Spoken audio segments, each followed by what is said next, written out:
সাবধান, আর পাবেন না রেশন, বাতিল হবে আপনারও রেশন কার্ড। খাদ্য দপ্তরের নতুন ঘোষণা, কোটি কোটি রেশন গ্রাহকের কপালে চিন্তার ভাঁজ। আপনি যদি একজন রেশন কার্ড হোল্ডার হয়ে থাকেন, অর্থাৎ আপনার কাছে যদি AAY, PHH, SPHH, RKSY1, RKSY2 যে ক্যাটাগরির রেশন কার্ড থাকুক না কেন, সকলের জন্যই জারি হচ্ছে এই ভয়ঙ্কর নিয়ম। তো কারা কারা রয়েছে নজরদারির তালিকায়, কোন কোন কারণে রেশন কার্ড বাতিল হতে পারে, আর নিজের কার্ড নিরাপদ রাখতে এখনই আপনি কি করবেন, আজকের ভিডিওতে সব বিস্তারিত জানাবো। তাই ভিডিওটি শেষ পর্যন্ত অবশ্যই দেখুন। আর আপনাদের কাছে কোন ক্যাটাগরির রেশন কার্ড রয়েছে কমেন্ট বক্সে জানাবেন।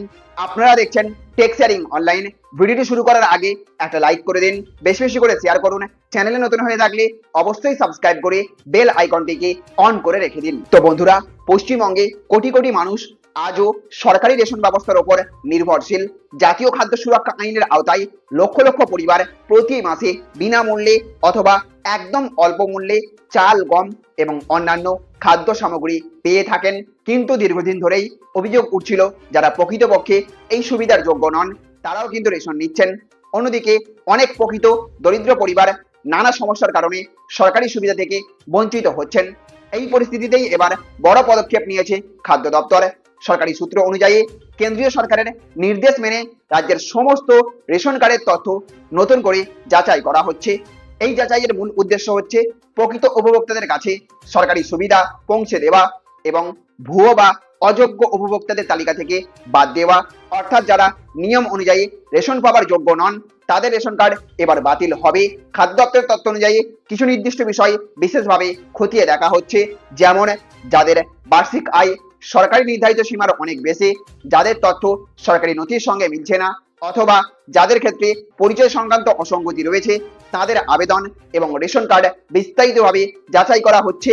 এছাড়াও ভোটার তালিকা, আধার সংক্রান্ত তথ্য এবং অন্যান্য সরকারি ডেটাবেসের সঙ্গে মিলিয়ে তথ্য যাচাই করা হচ্ছে।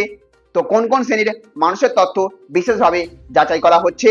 প্রকাশিত তথ্য অনুযায়ী কেন্দ্রীয় সরকারি কর্মচারী, পেনশনভোগী, EPF এ নথিভুক্ত কর্মী, 4 চাকার ব্যক্তিগত গাড়ির মালিক, ভারী বাণিজ্যিক গাড়ির মালিক এবং আরো কিছু শ্রেণীর আবেদনকারীদের তথ্য মিলিয়ে দেখা হচ্ছে।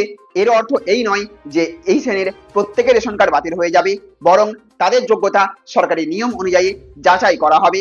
এখন সাধারণ মানুষের তাহলে কি করা উচিত? যদি আপনার রেশন কার্ড থাকে তাহলে আতঙ্কিত হওয়ার কোনো কারণ নেই, তবে কয়েকটি বিষয় অবশ্যই আপনাকে নিশ্চিত করতে হবে। আপনার আধার কার্ডের তথ্য সঠিক রয়েছে কিনা, রেশন কার্ডের তথ্য আপডেট রয়েছে কিনা, পরিবারের সদস্যদের তথ্য সঠিকভাবে নথিভুক্ত রয়েছে কিনা এবং প্রয়োজনীয় সরকারি নথিতে কোনো ভুল আছে কিনা সেগুলো একবার অবশ্যই আপনি মিলিয়ে নেবেন। যদি কোথাও ভুল থাকে তাহলে যত দ্রুত সম্ভব সংশ্লিষ্ট খাদ্য দপ্তর বা রেশন অফিসে যোগাযোগ করে সংশোধনের আবেদন করবেন। তো বন্ধুরা, আপনাদের রেশন কার্ড কোন ক্যাটাগরির, AAY, PHH, SPHH নাকি RKSY1, 2, আর আপনারা কি মনে করেন এই যাচাই অভিযান হওয়া উচিত নাকি না, কমেন্ট করে অবশ্যই জানাবেন। ভিডিওটি যদি তথ্যবহুল মনে হয়ে থাকে তাহলে অবশ্যই একটা লাইক করবেন, বেশি বেশি করে শেয়ার করবেন এবং চ্যানেলে নতুন হয়ে থাকলে চ্যানেলটিকে সাবস্ক্রাইব করে রাখবেন। ভালো থাকবেন, সুস্থ থাকবেন। Thank you friends, thank you for watching.